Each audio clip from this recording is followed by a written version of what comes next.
Alright, I'm here at my winter camp. I don't know what you can see. I'm underneath this big tree in the snow. Got a nice little setup here. Okay, if you can see me, I'm doing a little winter camping, a little survival camp tonight. Gonna test out some of my winter camouflage. I've hiked up into the Uintas. It's February the 11th. Yep, February the 11th at 12:30 in the morning. Good little hike to get in here. Want a little video footage before I set up camp, and then I'll do some video footage in the morning of what I've put up. Hopefully you can see me. I'm blinding the crap out of myself. But anyway, we'll see how all this stuff ends up. Testing out camo, testing out fire starting. Maybe do some hunting, find some rabbits. This morning inside the tent. Freezing. Nice warm sleep because I packed snow around the outside edge of the tent so that it was insulated, but it's cold this morning. Here's down my tent, my junk.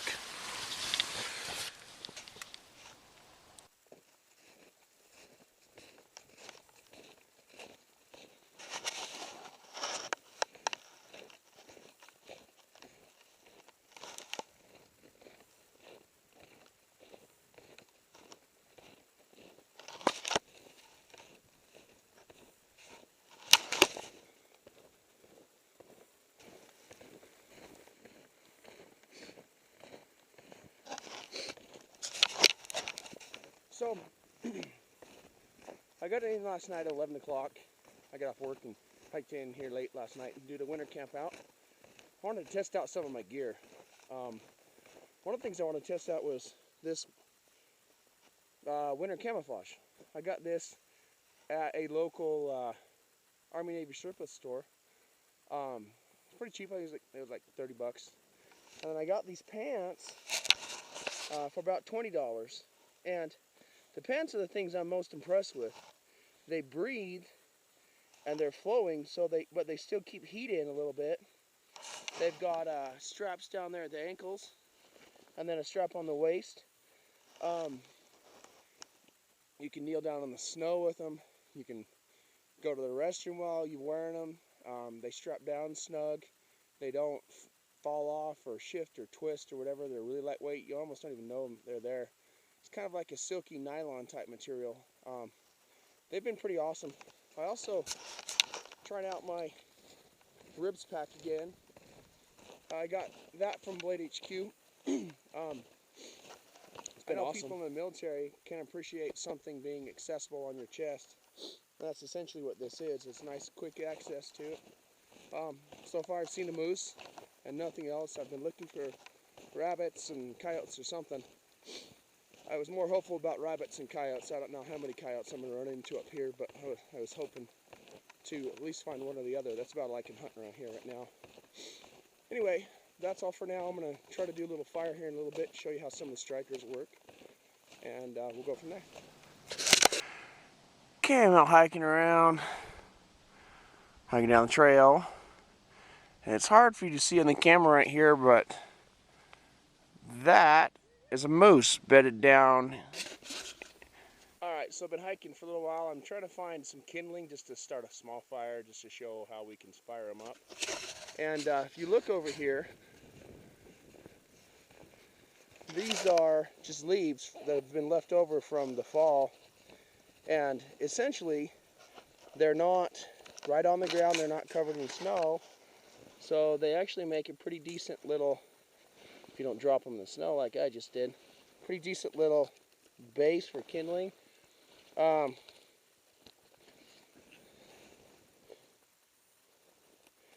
Pick a couple of these little guys. I just want to show that you can get fires started pretty easily in the winter. I'm stuffing them here in my little ribs pack. Okay, let's see here.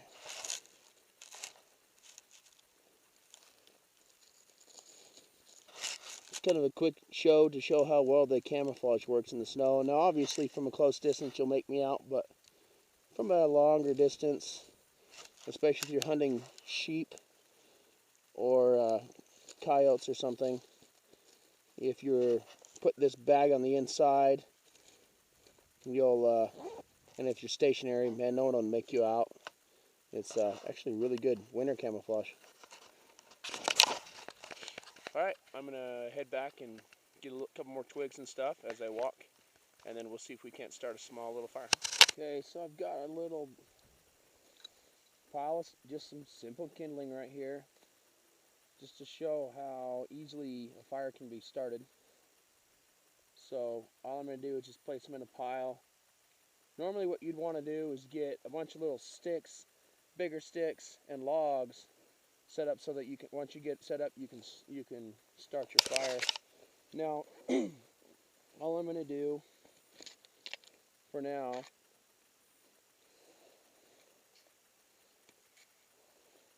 scrape some magnesium. This is those little cheap magnesium strips or magnesium striker that you can get at most any store. And so first I'm going to scrape a bunch of these little guys off.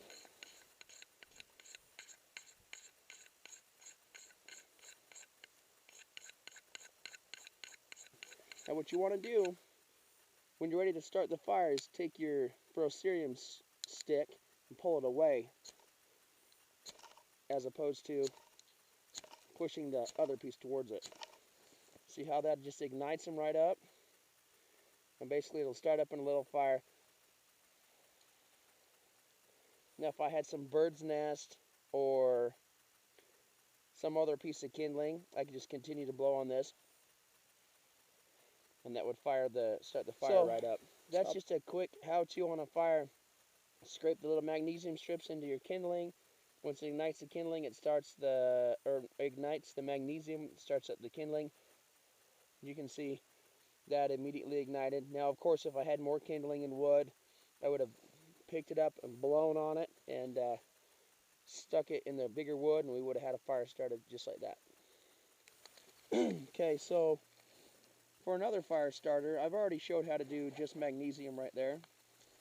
I've got a different little kit here, and I have a striker that here a while ago I put some petroleum jelly and cotton into, which is just really easy. You can buy at the store. It's called Bag Balm. Anyway, just little pieces of cotton in there, kind of a pain in the butt to get out.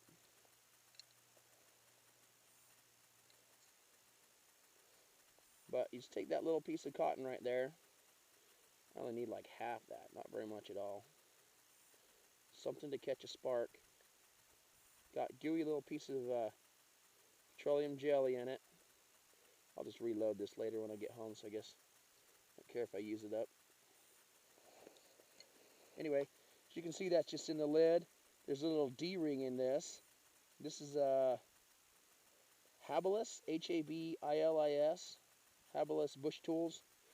I know SE makes some of these that are a little bit bigger. This is a little small one.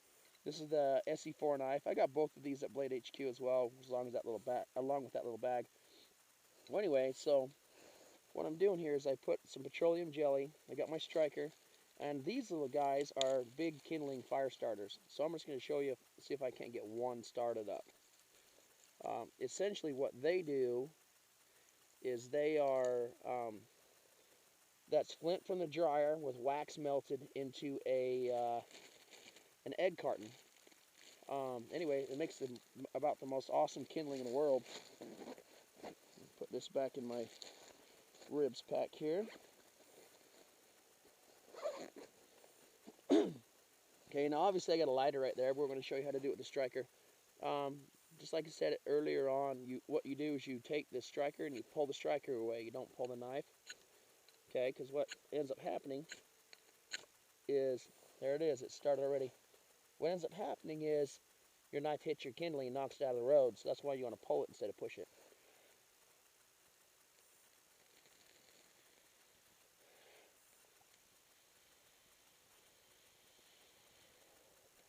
I usually get about 5 minutes out of one of these little guys burning. So obviously I'm not starting a big fire, I'm just showing how to start fire. So what I'll do is I'll have other chunks of wood set up in different piles and just set the wood on top of this. Obviously you would want to make a little pit and everything. I don't have a pit today. Anyway, you can see I'm not really doing anything with this fire. It's just fired right up, and it's still burning, and it gave me a good 5 minutes. Took I don't know, what did I take, 3 or 4 strikes to fire that up, and then it was good to go. Get ready to pack up my tent. I can't show very well, but right there, I just strapped it to a tree, and I shoveled snow on the edge of it. This is only a 3-season tent, but it's waterproof from the top, and it is what I have. So what I basically did is I shoveled that snow all up the base of it there, and then what that did is insulate it around the outside of the tent. I've got a vent right here on top, which allows air to get out, and then I've moved the snow to get out and everything, but I'll open it all up. But yeah, that's how I set my tent up last night. It was dark, about 1 o'clock in the morning, so I just scraped stuff over and put it down, and then went and did a little hike this morning, which was amazing. It was a beautiful view to wake up to something like that. This is only minutes from where I live here in Utah. And that's my little fire over there, still burning. I just showed earlier on in the video how to make a fire out of petroleum jelly and cotton. Anyway, that's my camp right before I'm putting it away.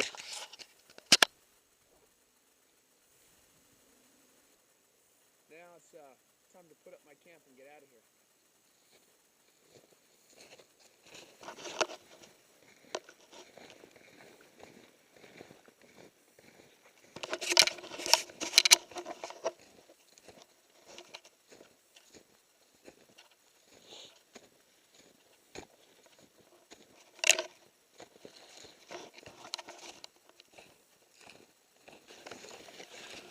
Trail where I came in last night.